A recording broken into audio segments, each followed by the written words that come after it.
말씀 보겠습니다. 우리 요한복음 2장입니다. 요한복음 2장.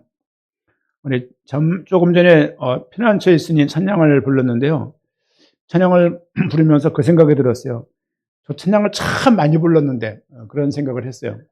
왜 그런지 모르겠지만 피난처 되신 그 하나님이라는 그 말씀 자체가 되게 은혜가 됐고, 그래서 뭘 피하고 싶었는지 아니면 피할 것이 필요했는지 다윗이 고백했던 그런 시가 또 찬양으로 만들어진 부분인데, 우리 모두에게 주님께서 피난처이신 것을 또 발견하기를 바랍니다. 우리 요한복음 2장 13절부터 22절 말씀까지, 지난주는 우리 가나 혼인잔치에 물이 포도주 된 사건을 좀 봤습니다. 포도주 그 의미는 단순하게 물이 포도주가 됐다, 그런 의미를 넘어서 이건 첫 표적이다. 표적은 기적과 다른 의미라고 말씀을 드렸어요. 표적은 뭐냐면 메시아인 것을, 하나님인 것을 드러내는 어떤 메시지가 담겨져 있는 거예요. 그래서 사도 요한은 지금 가나 혼인잔치의 예를 들어서 단순하게 맛있는 포도주 생겼네, 이거를 설명하고 있는 것이 아니고 저분이 메시아다라고 말씀을 하고 있는 부분입니다. 우리 한번 본문 13절부터 22절 말씀까지 조금 길 수 있지만 같이 한번 읽도록 하겠습니다. 같이 읽겠습니다. 유대인이 유월절이 가까운지라 예수께서 예루살렘으로 올라가셨더니 성전 안에서 소와 양과 비둘기 파는 사람들과 돈 바꾸는 사람들이 앉아 있는 것을 보시고 노끈으로 채찍을 만드사 양이나 소를 다 성전에서 내쫓으시고 돈 바꾸는 사람들의 돈을 쏟으시며 상을 엎으시고 비둘기 파는 사람들에게 이르시되 이것을 여기서 가져가라. 내 아버지의 집으로 장사하는 집을 만들지 말라 하시니, 제자들이 성경 말씀에 주의 절을 사모하는 열심히 나를 삼키리라 한 것을 기억하더라. 이에 유대인들이 대답하여 예수께 말하기를 내가 이런 일을 행하니 무슨 표적을 우리에게 보이겠느냐. 예수께서 대답하여 이르시되 너희가 이 성전을 헐라 내가 사흘 동안에 일으키리라. 유대인들이 이르되 이 성전은 46년 동안에 지었거늘 내가 3일 동안에 일으키겠느냐 하더라. 그러나 예수는 성전된 자기 육체를 가리켜 말씀하신 거지라. 죽은 자 가운데서 살아나신 후에야 제자들이 이 말씀하신 것을 기억하고 성경과 예수께서 하신 말씀을 믿었더라. 아멘. 앞에 가나 혼인잔치하고 성전을 깨끗이 한 성전 정화 사건과는 관계가 없습니다. 우리 성경을 읽을 때 보통 가나 혼인잔치가 오전에 있었으면 뒷내용이 연달아서 오후에 했다라고 생각하는 경향이 있는데 그렇지 않아요. 사도 요한은 지금 요한복음 기록의 목적을 기억하십시오. 요한복음 20장 31절 말씀처럼 예수께서 하나님의 아들이신 것을 믿게 하고 그리스도인 것을 믿게 하려고 이걸 쓰시는 거예요. 그 각도로 이 내용이 구성되어 있는 거예요. 그러니까 이게 기행문처럼 10m, 20m, 30m 진행하며 쓴 것이 아니고 예수가 하나님의 아들이시고 그리스도인 것을 증언하고 말하려고 무엇을 써야 되겠다가 마음을 먹고 글을 써나가는 거예요. 이렇게. 예를 들면 제가 나이가 한 80이 되어서 인생을 돌아보면서 글을 쓰는 거죠. 어떻게 씁니까? 보통은 우리 도원이가 자기소개서 쓸 때 쓰는 게 있어요. 자기소개서. 항상 하는 말 있잖아요. 따뜻한 가정에서 살아났으며 이런 거 있잖아요. 어려서부터 어디에 집중력이 있었고 이런저런 쓰는 것처럼 자기소개를 어릴 때부터 쫙 써오잖아요. 이렇게요. 이 성경은 그런 부분도 있지만 그렇지 않은 부분도, 오늘 특별히 2장 같은 내용은 혼인잔치하고 성전 깨끗게 하는 사건은 연관성이 없는 사건이고, 사도 요한은 지금 이걸 왜 쓰고 있냐면 예수가 누군지를 알게 하고 믿게 하려고 계속 그 중심 가지고 써나가는 거예요. 그 각도로 보시면 내용이 이거죠. 내용 쓴 걸 보면은 아무런 어쩌란 얘기야 그런 느낌 받아요. 그런데 신학적으로 이 내용이 무슨 의미일까? 사도 요한은 하나님께서 그를 영감하셔서 예수 그리스도의 어린 제자로서 함께 3년 반 동행하게 하시고 예수님이 죽으시고 고난받고 죽으시고 부활하시고 승천하신 걸 다 봤던 사도 요한은 이 내용을 쓸 때 단순하게 성전이 썩었으니까 깨끗하게 했다 이런 의미로 받아서는 안 된다는 얘기죠. 그 이상의 의미로 여러분이 좀 보실 필요가 있습니다. 본문을 잠깐 좀 보면 좋을 것 같아요. 본문을 보면은 13절 말씀 보니까 유대인의 유월절이 가까운지라, 그러니까 절기죠. 지금 예수님 있는 그 지역에 이런 절기가 가까운 거죠. 예수께서 예루살렘으로 올라가셨더니 6월절 절기였고 예루살렘에 올라갔다. 성전 안에서 소와 양과 비둘기 파는 사람들과 돈 바꾸는 사람들이 앉아있는 것을 보시고 올라갔는데 많은 게 있을 거 아니에요? 많은 게 있을 건데 지금 예수님은 뭐가 보였냐면 성전 안에서 장사하는 사람들이 딱 보인 거예요. 그렇죠? 노끈으로 채찍을 만드사 양이나 소를 다 성전에서 내쫓으시고 돈 바꾸는 사람들의 돈을 쏟으시며 상을 엎으시고, 어떤 장면인지 아시겠죠? 제가 은평구 수액동 살 때 육교가 이렇게 있어요. 육교가. 지금 육교가 없는데 그 옆에 노점상들이 많습니다. 이렇게 수색 재래시장 이렇게 골목이니까. 그런데 실제 그때는 구청에서 나와가지고 단속할 때였어요. 이렇게 나와가지고 제 친구 어머니가 있는데 친구 어머니가 있는데 그 배추 장사 이렇게 하시는데 그걸 막 끌고 가는 거예요. 이렇게. 그럼 보통 주민들이 말릴 수도 없죠. 왜냐면 단속 나온 거, 단속반 이렇게 완장을 딱 치고 나오니까 이렇게. 그럼에도 불구하고, 아이, 나쁜 놈들, 이러고 만단 말이죠. 예수, 꼭 그 장면이 생각나는 거예요. 예수님께서 단속반도 아닌데, 왜 성전에 들어가서 어떤 면에서는 우리가 그런 생각이 좋아요. 그냥 어디서 캐왔는지 모르겠는데, 그 나물, 쑥 같은 거, 도랑식 했겠지. 캐가지고 깨끗하게 닦아서 이렇게 앉아있는 아줌마 모습, 더덕 까고 있는 아줌마 모습, 도라지를 까고 있는 그 할머니 모습이 연상되는 거 아닙니까? 실제 성전 안에는 그런 사람들이 원래 못 들어왔어요. 내용 잘 보세요. 성전 안에서 소와 양과 비둘기 파는 사람들과 돈 바꾸는 환전. 우리가 지금 이번 주 주일날 떠나는데 환전 때문에 이게 또 우리 하은이가 역할을 크게 해서 환전을 막 이렇게 해서 해외 나가려니까 환전이 필요한 거예요. 이게 달러가 어떻게 되는지 페소 이런 것도 배우기도 하고, 그런 것처럼 이 사람들이 전 세계 각국에서 오기 때문에 이 당시에 예루살렘 인구가 몇 명이었냐? 7에서 8만 명이었어요. 예수님 당시에 예루살렘 사는 사람들이 약 7에서 8만 명이고 가구 수로는 한 11,000가구 정도 되는 규모였다라고 생각하시면 됩니다. 지금 보면은 아무것도 아닌 동네 같지만 광명이 28만이거든요. 아마 은평구가 30몇만 넘을 겁니다. 그런 것처럼 지금 예루살렘에도 그 7, 8만이 모였지만 6월절이기 때문에 멀리서 순례자들이 더 많이 모인 상태. 그래서 9만에서 10만 명 됐을 것이다. 그런 얘기죠, 이제. 그러니까 단순하게 우리가 시장 골목에서 보는 불쌍한 할머니들이 파는 노점상을 뒤엎은 그런 느낌은 아니에요, 이게. 생각보다 돈 많은 사람들이 그 월세랄지 자릿세랄지를 고액을 치르고 그들이 재상들과 또 기득권층들과 결탁이 되어서 장사하고 있는 형태를 좀 말하는 거예요, 지금. 그렇죠? 그러니까 개인 생업을 뒤집어 푼 게 아니에요, 지금. 저는 청년 때, 전사 시절 때 이걸 읽으면서 좀 이해가 안 갔어요. 아니, 그는 팔게 내버려 두지. 이걸 뒤집어 폈을까? 왜? 그 당시만 하더라도 노점상을 단속했던 이미지가 있었기 때문에 그렇게 봤어요. 근데 그 내용이 아니더라고요. 어쨌든 16절 비둘기 파는 사람들에게 이르시되 이것을 여기서 가져가라. 내 아버지의 집으로 장사하는 집을 만들지 말라 하시니. 화가 난 거죠. 제자들이 성경 말씀에 주의 전을 사모하는 열심히 나를 삼키리라 한 것을 기억하더라. 제자들이 함께 동행하면서 보는 거죠. 이렇게 이런 장면이고 저런 장면. 지금은 제자들이 함께 있는 장면입니다. 이에 18절 유대인들이 대답하여 예수께 말하기를 내가 이런 일을 행하니 무슨 표적을 네가 누군데 이런 일을 하는 거야? 라고 지금 말하는 장면입니다. 19절 말씀 보니까 예수님이 말씀하십니다. 너희가 이 성전을 헐라. 내가 사흘 동안에 일으키리라. 유대인들이 말합니다. 46년 동안에 지은 것을 네가 3일 동안 이걸 일으킨다고?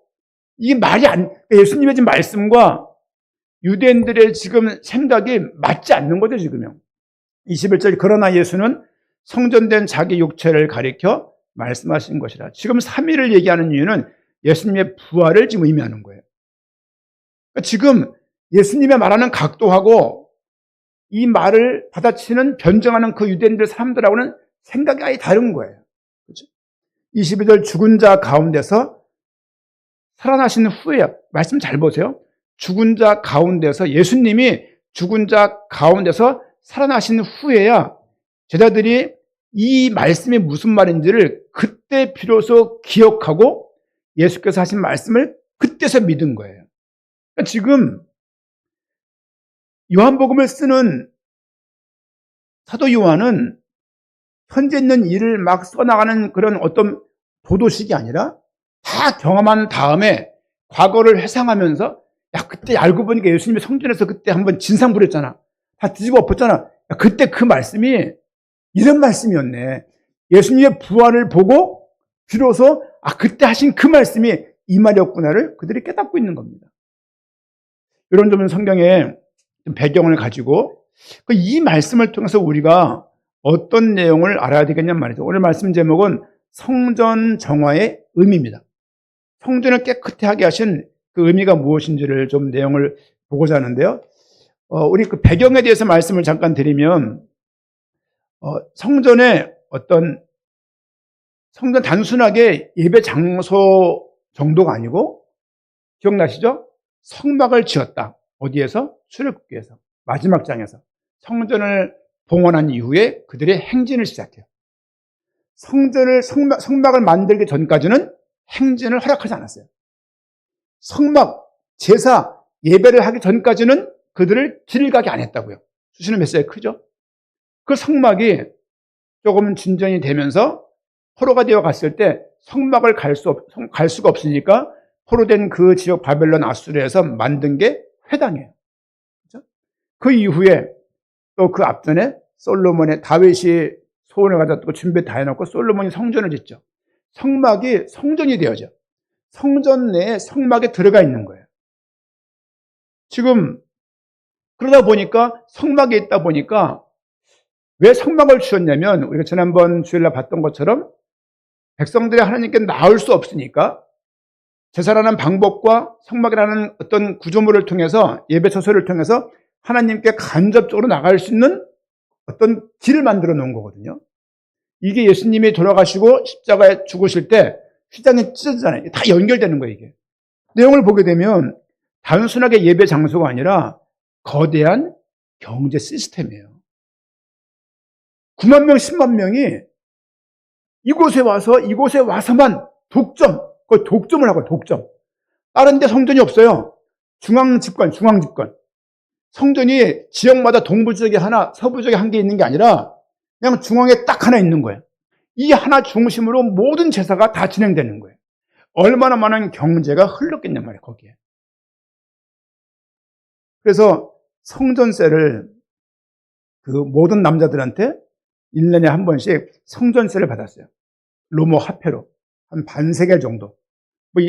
한 세겔은 예를 들면 지금 말하면 한 3.5달러. 지금 돈으로. 근데 반세겔 정도니까 한 1,900원 정도, 2,000원 정도를 그들이 1년에 한 번씩 세금을 내야 되는 거죠. 세금을 내야 되는데 성전에 와서 성전에서 통용되는 그 돈을 환전을 내야 되는 거예요.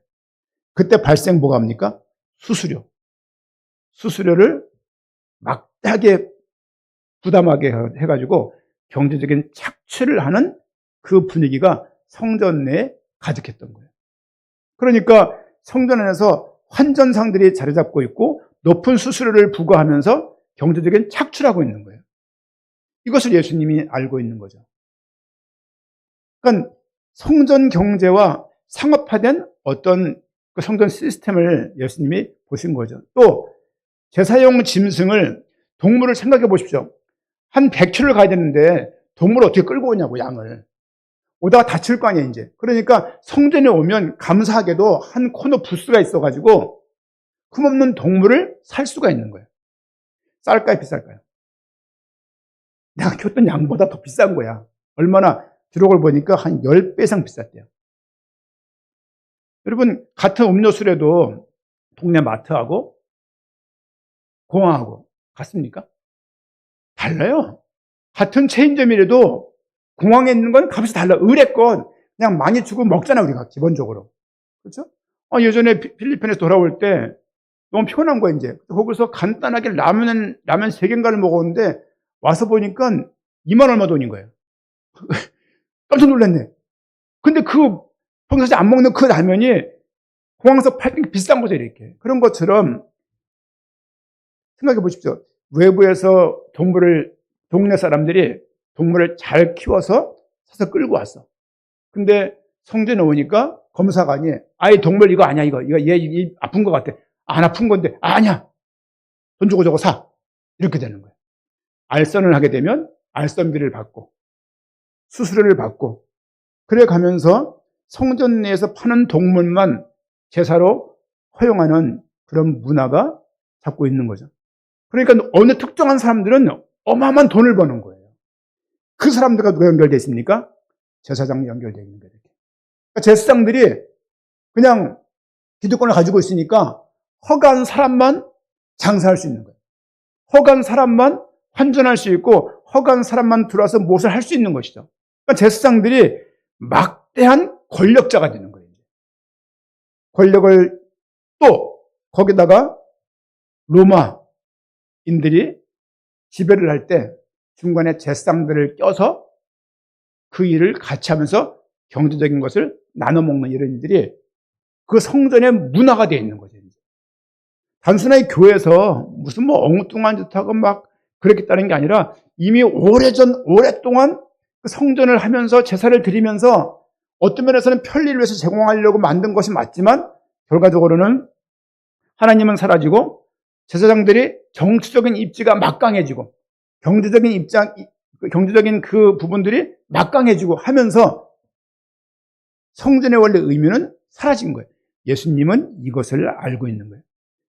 예수님만 아는 게 아니라 예수님이 알았던 이 내용들을 많은 사람들이 동일하게 알고 있는 거예요. 동일하게 알고 있지만 항의할 수 없는 거예요. 동일하게 알고 있지만 뭐라고 말할 수가 없는 거예요. 그걸 예수님께서 말하고 있는 장면입니다. 그런 배경들이 있는 거예요. 단순하게 성전이 아니라 상업적인 그리고 어떤 무엇인가가 그 큰 수익을 낼 수밖에 없는 형태로 제사를 활용해서 돈을 벌고 있는 시스템들이 이미 오랫동안 구축이 되어 있는 거예요. 그러니 저는 제사장들이 여러분 비교할 건 아니지만 마찬가지입니다. 교회도 목사랄지 장로님이랄지 오래 하게 되면 오래 자리를 하게 되면 누구도 범접할 수 없는 자리가 갖고 있는 힘이 생겨요. 힘이 생기면 그때부터는 누구도 말을 못하죠. 누구도 말을 못하게 되면 원찮는 일을 했을 때 그 단체가, 그 공동체가, 그 교회가, 그 모임이 그걸 다 감당해야 되는 일들도 벌어집니다. 지금 그런 일들이 이미 예수님 당시에 이 성전에 그런 문화가, 그런 어떤 형태가 가득했다는 것이 많은 성경학자들의 주장이고 기록 내용인 것을 좀 볼 수가 있는 것이죠. 가난한 사람들은 계속 더 힘든 거예요. 왜냐하면 동물을 10배로 사서 돈을 들여야 되고 관세계를 내려고 수수료를 내야 되고 해보다 배꼽이죠. 이런 일들을 예수님이 보시고 실제 성전은 원래 그래서는 안 될 것인데 그런 배경 가운데 예수님께서 이런 말씀을 지금 하고 계시고 채찍을 만드사 양이나 소를 다 성전에서 단순하게 양을 2마리 끌고 가서 할머니가 양을 파는 게 아니고 조직화되어지고 상업화되어지고 이미 시스템화되어지고 체인점화되어지고 큰 자기들끼리 놀아먹는 형태로 성전이 이미 상업화되어 있는 그 모습을 연상하셔야 됩니다. 자판 벌이고 있는 할머니 모습이 아니에요. 자판을 벌이고 있는 할아버지 모습이 아니라 이미 그 시대에 제사장과 결탁을 해갖고 어마어마한 돈을 챙기고 있고 백성들의 피를 빨아먹고 있던 그런 모습이었다. 그런 모습에 예수님께서 비둘기 파는 사람들에게, 그 많은 동물 파는 분들에게 하는 얘기입니다. 이것을 여기서 가져가라. 내 아버지의 집으로 장사하는 집을 만들지 말라고 소리를 빽 지르시는 거예요. 얼마나 거기가 얼마나 복잡했을까요? 양들이 부스 한쪽 부스에 모여 있으면 조용합니까? 음매음매 울고 비둘기 구구구거리고 소 멈거리고 염소 또 울고 있고, 또 좀 더 나가면 뭐 동물을 잡았으니 동물의 괴성소리, 동물을 잘라서 그 피 냄새, 피를 막 부었거든요. 그걸 또 태웠으니까 막 연기 내면서 그냥 온통 그냥 정신이 하나도 없는 그런 상황인 거예요. 이제 거기에서 예수님께서 소리를 지르시면서 사복음서 보면은 그런 말씀, 만민이 기도하는 집이라는 말씀을 하는 부분도 우리가 알 수 있습니다. 그러면 생각을 해보는 거죠. 성전, 두 번째로 성전 정화의 의미가 뭘까? 우리 요한복음 2장 19절 말씀 보니까 한번 말씀 봅니다.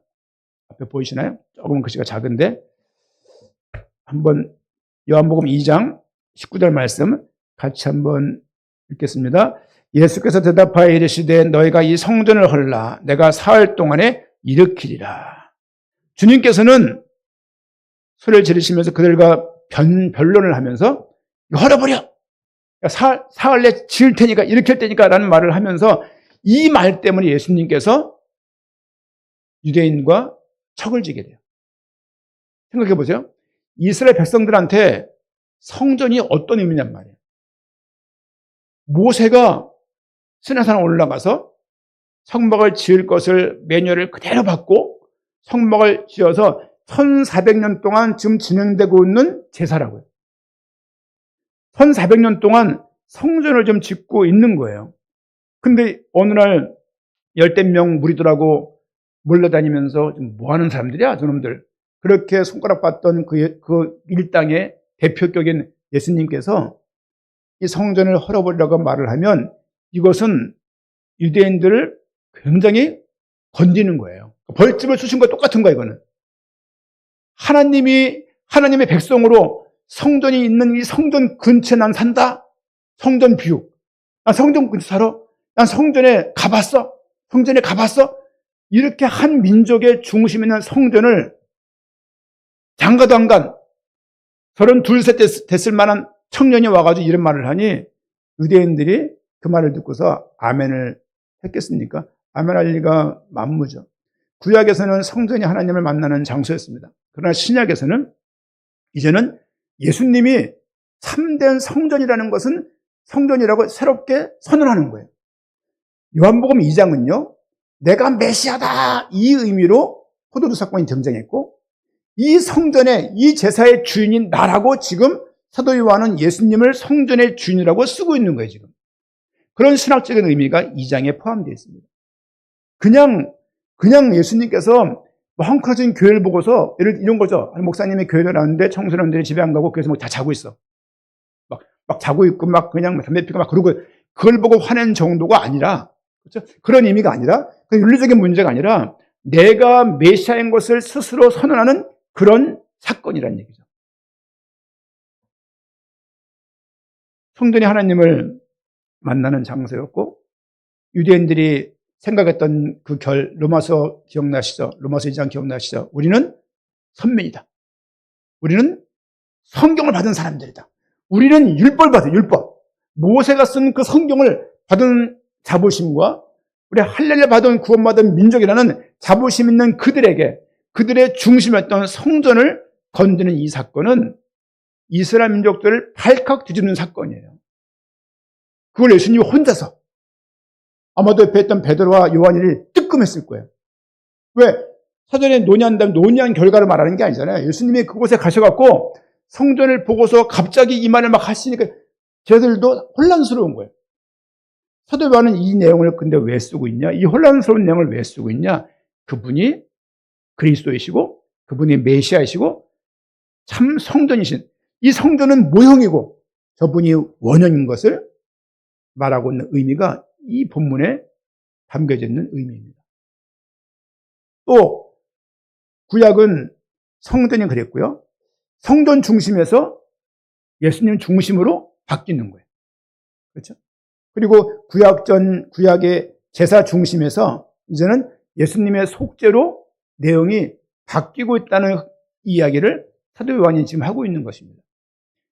구약에 했던 그 속죄 제사가 문제가 아니라 예수 그리스도를 통해서 이 모든 제사가 성취되었다. 예수 그리스도가 누군지를 믿게 하고 알게 하려고 이 성경을 지금 기록하고 있습니다. 예수님의 중심의 구원으로의 전환, 성전에서 예수님으로의 전환, 동물 제사로부터 예수님의 속죄함으로의 전환이 지금 그 의미가 담겨져 있는 내용이 2장임을 우리가 조금 의미를 파악할 수 있어야 되고요. 그리고 세 번째로는 우리 요한복음 우리 2장 16절 볼까요? 요한복음 2장 16절입니다. 비둘기 파는 사람들에게 이르시되 이것을 여기서 가져가라. 내 아버지의 집으로 장사하는 집을 만들지 말라 하시니. 이미 장사꾼들에 의해서 성전의 거룩함이 깨져버린 거예요. 저는 누구에겐 이 말들이 큰 걸림돌 되겠지만 교회에서 장사하는 것들에 대해서 저는 좋아하지 않습니다. 몇 번 말씀을 드렸죠. 교회 내에서 다단계, 교회 내에서 불법 투기에 가까운 일들을 그것을 선교를 위해서 쓰자는 목적하에 진행하는 것이라 하더라도 저는 반대입니다. 제가 예전에 모교에 있을 때 누가 전화가 왔어요. 전사님, 얼마만 투자하시면 6개월 내에 원금을 돌려드리는데 매달 10%인가 15%인가를 주겠다는 거예요. 그러나 그때 제가 돈이 없었기에 망정이지. 또 옆에 있던 하나님 믿지 않는 부장님이 조언을 해준 거예요. 선생, 무슨 전화예요, 그 전화? 뭐 이렇게 좋은 건이 있다고 말합니다. 누군데? 뭐 교회 다니는 누구라고. 그 사람 누구냐고. 우리 교회 뭐 집사님이시고 그 부인도 있고 애기도 있습니다. 누구냐고 그 사람이. 그 정도죠 뭐. 이 사람은 그걸 알고 어떻게 투자를 해? 하지마. 내 경험으로 했던 큰일 나. 자네 쪽박 차. 그 말을 했어요. 다행히도 여러분이 아는 분입니다. 다행히도 그 사건에 연루가 안 됐고 몇 개월 뒤에 몇 명이 걸려서 누구는 직장을 간두기도 하고 누구는 몇 천을 뛰기도 하고 그리고 그 사람은 감옥 갔다는 말을 듣고 가정도 깨졌다는 말을 들은 적이 있고 말씀 사역을 제가 했던 터라 제가 그때 이영학 집사님하고 임준원 집사님하고 그분과 3명이서 같이 했을 때인데 그분이 끝나고 나오는데 제 팔을 잡으면서 전사님 살려주세요라고 말하더라고요. 왜요? 그러니까는 다음에 말씀드릴게요. 그러고 말았어요. 그들은 못 본 거예요. 알고 보니 그분이 그 돈들을 다 어떤 내용이었냐? 교회를 건축하고 있지 않습니까? 건축을 위해서 얼마를 드릴 수도 있고 그리고 전사님이 몇 프로를 가져갈 수도 있고 원금이 6개월로 회복이 되니 좋지 않습니까? 이런 얘기였어요. 정말 하고 싶었어요. 돈이 없었어요. 그때. 그리고 그분이 말렸어요. 자, 선생님 가지마. 쓸데없이 그거. 자리 어려볼 거야. 직장가 지금 어느 파트에 그 누구도 그렇고 누구도 몇 명 얽혀갖고 지금 문제 많아. 그런 거 하는 거 아니야. 같은 교회를 하더라도. 내 교회 잘 모르지만 그런 말 끄셨어요. 그분의 도움으로 돈 꽃으로 달 판이었는데 안 했었어요. 천만다행이죠. 천만다행. 야, 그런 게 몇 번 있었어요. 그 이유도 목회자를 통해서 근처에 한참을 듣다가 제가 키웠던 제자를 통해서 그곳에 가서 다단계 마케팅, 결국엔 코인 사기, 결국에는 내가 낸 거를 조금씩 돌려받는 거야. 2, 3개월 돌려받으면 끝입니다. 더 이상 돈이 안 와요. 왜? 무슨 일이 생겼대. 지들도 사기 맞았대. 똑같은 논리야. 똑같은 논리. 이렇게 해서 몇 번을 사기를 맞고 교회가 휘청휘청하는데 답이 없는 거예요. 이번에 새벽에 오늘인가요? 속건제를 봐서 속건제. 그렇지. 그냥 죄송합니다. 회개가 아니라 실제 상대방 피해에 대해서 보상하는 것이 성경의 원리라고. 보상은커녕 다 띄어먹고 남몰라라 하고 투자한 사람 책임이라고 말하고 이런 일들이 이제 교회에서 봤다는 거 아닙니까? 말도 안 되는 일들을 선교와 전도를 위해 쓴다고 하나님이 만나게 하신 사람이라고 그렇게 해가면서 교회에서 그런 일에 자꾸 연루가 되는 거예요. 연루가 되면서 자꾸 교인들이 피해를 입는 거죠. 이거를 목회자로서 바라보고 있는데 이해가 안 가는 겁니다. 지금 생각해 보십시오. 우리 성전의 제사를 온전히 드리기 위해서 파격적으로 만든 시스템, 동물을 여기서 팔아주고 너희 수고 너희가 대신 우리가 해주는 거야. 우리가 수고하는 거야. 돈 더 내. 이거죠. 또 돈 내면 되는데 성전에 와서 로마가 쓰는 그 화폐로 바꿔야 돼. 그 제도를 만들어가지고 제사를 잘 지내고자 하는 좋은 목적이지만 결론적으로는 뭐냐면 자기는 다 이쪽을 챙기기 위한 것들인 거예요. 이거는 예수님 마음 제가 이해가 가더라니까요. 왜냐면 정말 열받았거든요. 이 말이 안 되는 일들이 교회에서 이게 계속 있는 거예요, 이게요. 근데 사기치려고 가는 게 아니라 그 사람도 진심이야. 진심인데 처음부터 틀린 거예요, 처음부터. 틀리니까 처음부터 뭐가 오염되어 있는 거예요. 오염되어 있으니까 생각을 바로 할 수가 없는 거예요. 그 가운데 제한되고 제공되고 말하는 모든 것들이 걸리면 다 사귄 거예요, 이제. 이런 거를 수년이 뭡니까? 그걸 보면서, 우린 이걸 통해서 하나님 생각해 보시죠. 그리고 그 단체에서 교회 헌금을 해요. 성도들을 사기를 치고, 성도들에게 피해를 줘놓고, 그 돈 가지고 교회 헌금을 해요. 그 돈 가지고 선교를 나가요. 뭐야 도대체 이게? 이게 이해가 안 가는 거예요, 이게. 헌금 들어오는 걸 제가 보고 있으니까. 뭐지, 이게? 교인들이 뺏긴 돈을 누군가는 이걸 헌금을 하고, 교회는 감사하다고 아멘이라고 그러고, 하나님 역사했다고 그러고, 이 사람들한테는 하나님 계획했다고 말하고. 뭐야 도대체 이게? 그러니까 이 예수님이 이 모습을 성전에 보면서 그런 거였을 거예요. 야, 이거 교회가, 이게 어떻게, 여러분, 하나님께 나아갈 수 있는 이 땅의 방법이 제사였다고요. 근데 그 제사를 자기가 부를 축적하는 용도로 쓰고 있는 거예요. 거기에 많은 사람이 결탁이 돼가지고 제사장 중심으로 이걸 봐주는 뒷배경부터 시작해서 친인척 다 연결을 해가지고 동물을 팔고 돈을 교환해주고 등등등 일을 하면서 다 자기들 일속을 챙기는 일들이 얼마나 많습니까? 이단인 줄 알아도 못 나가는 거예요. 왜? 자기가 연결돼 있으니까, 사업적으로. 그런 거 여러분 본 적 없습니까?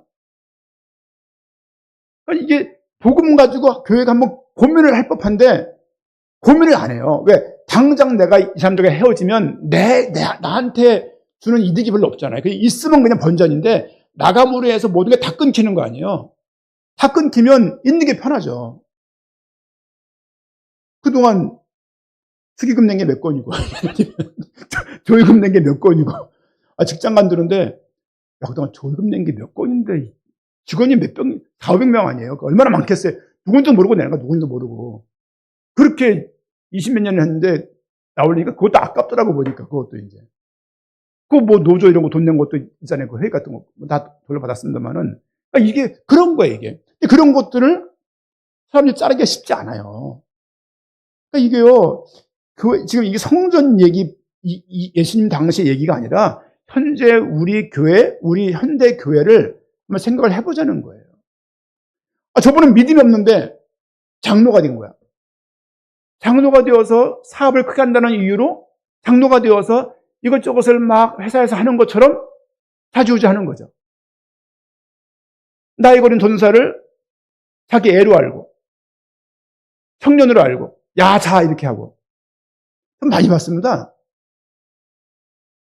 아니 주의 길을 가는 그 어린 친구를 못 도울 망정 꼬봉으로 알고 막 부리고 전 이런 걸 한두 본 적이 아니에요. 야, 이렇게 하면 안 되는데. 이렇게. 장로님들이 인사이동 하셨다 그래서 어린 교육자를 아주 우습게 알고 그냥 아무것도 모르는 애로 알고, 갓난뱅이로 알고, 돈 10만 원 더 줘? 이렇게 회의를 해버리고. 교육에 얘기하는 게 아니야. 많은 걸 제가 듣지 않습니까? 그런 일들이 다 이런 사건, 이 성전 정화 사건과 다 연결된 사건들이에요, 이게요. 그냥 이게 옛날 얘기고 예수님이 성질이 나빠가지고 한 게 아니라 현재 우리가 교회를 살아가면서 우리 교회 앞으로 있을 수 있는 일들이고 많은 교회 지금 있는 일들이기도 합니다, 이런 것들. 이런 걸 보고서 최소한 목회자가 장로님들이 이거를 막을 수 있어야 된다는 것이죠. 이런 일들에 교인이 얽히면요, 교인들 속 많이 상합니다. 그러면 돈 1,000만 원이 이게 뭐 그냥 버는 게 아니잖아요. 누군가한테는 생명을 왔다 갔다 하는 돈이거든요, 사실상은요. 근데 그런 것들을 우습게 여기고. 그러면서 성전의 제사를 잘 드리자고 말하는 제사장들의 모습처럼 전도와 선교에 막 그냥 정신 팔고 막 올인해가지고 막 달려가게끔 막 그렇게 하면서 별짓들 다 하고. 이게요, 지금, 모든 교회가 다 걸릴 수 있는 이야기이기도 해요, 이 부분은요. 우리가 예수를 그리스도라고 믿는다고 말하면서 교회에서 이런 일들이 얼마나 많이 연결되어 있고 연결될 가능성들이 얼마나 많았겠습니까? 제가 예전에 예를 들면 그분의 그 말 때문에 제가 해가지고 돈을 벌어다 칩시다. 4천만 원을 내가지고 야, 막 월 얼마씩 받고 6개월 동안 보존이 됐어. 이거 한번 맛을 딱 보고 돈을 벌면 그 다음부터는 돈 못 봅니다. 그거 하게 돼 있지. 한번 딱 맛을 보면 누가 고생해서 돈 1, 200, 300만 원 벌려고 직장 가겠냔 말이에요. 그거 하지, 예를 들면. 예수 믿는 사람은 아니지만 간디, 인도에 간디라는 사람이 있었어요. 뭐라고 말했냐면 수고와 노동이 없이 버는 부에 대해서 이것은 사회악이다. 그런 말을 했어요. 사회악입니다. 주식을 말하는 게 아니에요. 투자를 말하는 게 아니에요.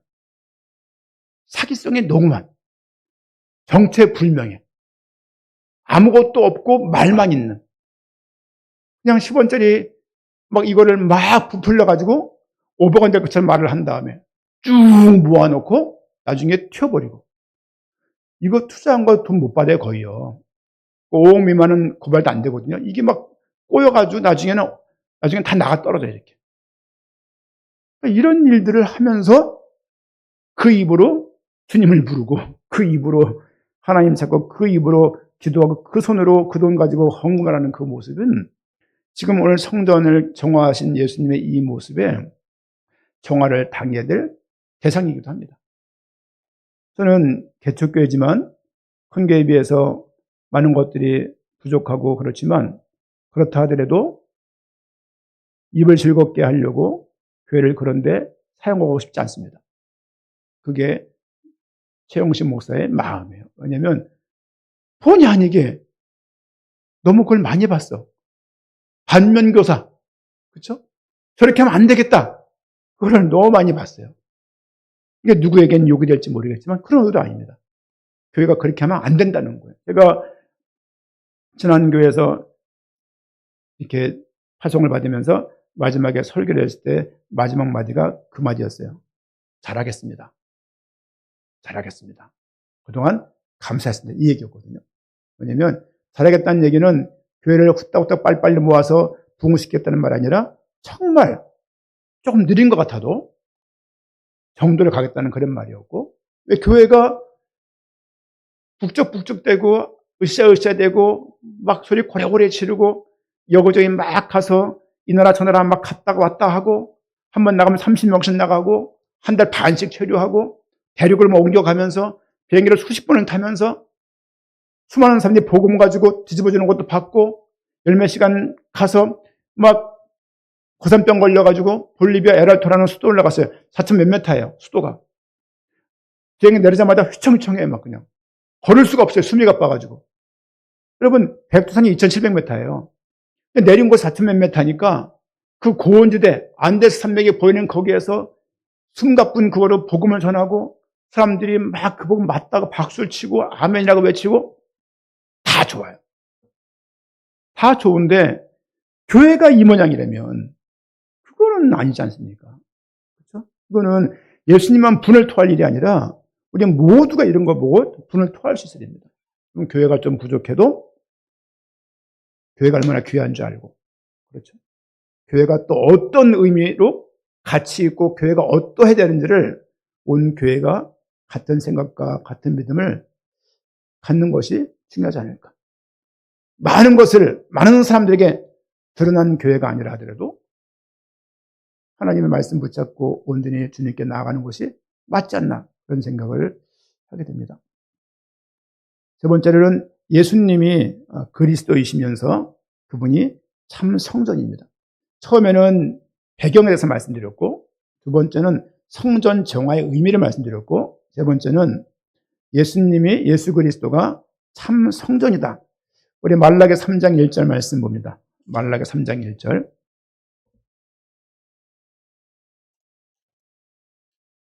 말라기 3장 1절 말씀 같이 보도록 하겠습니다. 만군의 여호와가 이르노라. 보라, 내가 내 사자를 보내리니 그가 내 앞에서 길을 준비할 것이요 또 너희가 구하는 바 주가 갑자기 그의 성전에 임하시리니 곧 너희가 사모하는 바 언약의 사자가 임할 것이라. 아멘. 이 말씀은 말라기 선지자가 했던 말입니다. 하반절에 그의 성전에 임하시리니 곧 너희가 사모하는 바 언약의 사자가 임할 것이라.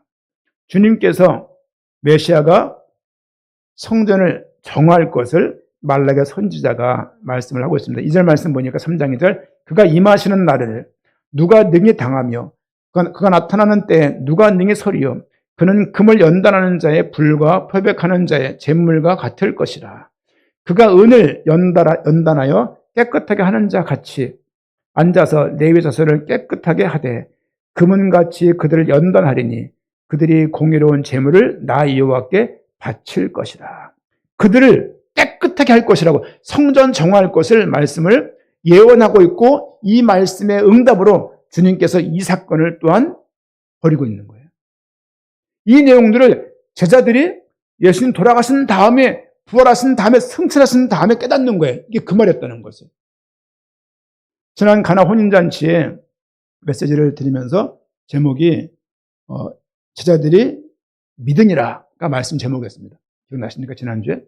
오늘 말씀 내용도 보니까 요한복음 돌아와서요.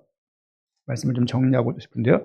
요한복음 2장 말씀 오늘 보니까 2장 마지막 절 22절, 죽은 자 가운데서 살아나신 후에야 제자들이 이 말씀하신 것을 기억하고 성경과 예수께서 하신 말씀을 뭡니까?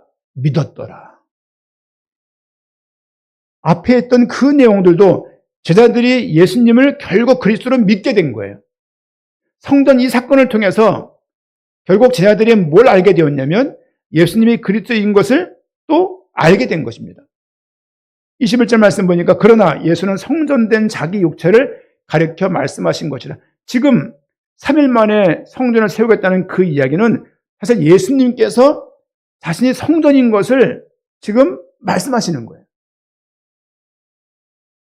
사도 요한이 이 말씀을 적을 때 단순하게 성전 사건을 고발하려고 적은 것이 아니고 성전의 주인으로 오신 저분이 메시아라고 지금 증언하고 있는 거예요. 여러분, 저분이 참 성전이십니다. 저분이 참 성막이시고 저분이 참 이 성전의 주인이시라고 사도 요한이 지금 증언하고 있는 거예요. 요한복음은 마태, 마가, 누가 다르게 되게 은유적인 책이면서 신학적인 책입니다. 마태복음 아브라함과 다윗 자손 예수 그리스도의 족보다라고 말하고 있고요. 마가복음은 예수님이 귀신 쫓았다고 말하고 있어요. 주로. 누가복음은 예수님이 인자라고 말하고 있어요. 요한복음은 예수님이 말씀이요 길이요 진료라고 말하고 있어요. 언어 자체가 되게 신학적이에요. 요한복음은 마태, 마가, 누가하고 좀 다른 결입니다. 그런 의미로 본다라면, 그런 의미로 보고 요한복음 기록 목적이 예수님의 하나님의 아들 그리스도인 것을 믿게 하려고 성경을 기록하는 것이고, 기록을 하면서 첫 표적을 든 것이 가나 혼인잔치고, 두 번째 사건이 성전 정화 사건입니다. 이 사건들을 통해서 뭘 의미하고 있냐면 예수님이 그리스도시다. 이 말씀을 요한복음 2장을 통해서 전하고 있는 것입니다. 주님께서는 그런 생각 해봐요. 현대 교회를 향해서 무엇을 정화하실까 생각을 해요. 우리 교회는 뭐를 주님께서 정화하실까? 아까 교회 오니까 우리 주방에서는 물이 콸콸콸 나고 있는 거예요. 녹아서 지난주에 물이. 그리고 목양실 거기도 물 조금 들었는데 더 녹았는지 물이 확 나오고 있는 거죠. 화장실은 또 물이 안 나와서 물이 콸콸콸 나고, 이게 며칠 동안 물이 많이 나온 것 같아. 수도 많이 나올 것 같은데, 그래서 드라이버 조여놨는데 또 안 나오는 거죠. 야, 교회가 주님께서 야, 너희 좀 수전 좀 바꿔, 이걸 원하시는 것이 아니고, 교회가 하나님의 계획에 맞게 온전한 방향을 가지고 가는 것이 주님이 이 모든 교회를 향한 원하심이 아닐까, 그런 생각을 하게 됩니다. 예수를 그리스도라고 고백할 수 있는 그 교회, 예수가 그리스도라고 말을 하면서 실제 화목제 석곤에 드렸던 주의 백성들처럼 그 제사의 의미가 예배 속에 포함되어 있잖아요. 실제 회개라는 얘기는요, 돌아서는 거거든요. 말로 하는 게 아니에요. 실제 인간사를 살면서 화목해 한 그 직분을 받은 것이 맞다라면 화목해 할 수 있는 그런 모습이 있어야 될 것이고, 또 피해를 준 것이 있다면 실제 그거에 대해서 갚을 줄 알고 5분의 1, 20%를 더 했어야 되는 거예요. 상대방 거 떼어먹고 아무런 요동치 않는 눈으로 바라보면서 그리스도, 이런 분들 많이 본 적 없습니까? 몇 번 적 있었거든요. 야, 이럴 수가 있나? 아니, 어떻게 이렇게 피해를 주고도 저렇게 멀쩡할 수가 있을까? 아, 이게 뭔가가 화인 맞았구나 생각이 드는 거예요. 뭔가 어떤 부분은 저 사람 평생 저렇게 살 건데 생각이 드는 겁니다. 이건 누구 개인을 말하는 게 아닙니다. 우리도 해당될 수 있는 부분들이고, 우리도 믿는다는 것은 입에서 예수를 그리스도라는 말을 그냥 앵무새처럼 되뇌이는 것이 아니라 실제 그 말을 믿는 믿음을 가지고 믿음을 사용해야 되는 거예요. 우리 영광의 복음교회입니다. 뭐 어느 교회는 보니까 교회가 부흥하는 교회더라고요. 뭐 교회 이름을 제가 뭐 악평하는 거 아니고요. 저 강남에 가보니까 벌떼 교회였어요. 벌떼 교회. 야, 뭐 하는 교회지? 그런 교회들이 진리가 많습니다. 우리 교회는 영광의 복음교회예요. 어쨌든 영광의 복음이 얼마나 귀한 것인지를, 우리가 예수 믿은 것 때문에 수억 수십억을 대박으로 돈이 버는 그런 응답이 있다 하더라도 그것보다 중요한 것은 영광의 복음이라는 것을 말하는 그런 교회가 되어야 되겠다. 그렇죠? 영광의 복음이 얼마나 귀한 것인지를 내 간증, 네 간증, 네 응답, 내 응답이 귀한 것이 아니고 영광의 복음이 얼마나 귀한지, 그 중심이신 예수 그리스도가 얼마나 귀한지를 증언하고 나누는 그런 교회가 되어야 되겠다는 생각이, 목회자가 그 이름을 지으면서 갖게 되는 생각이에요.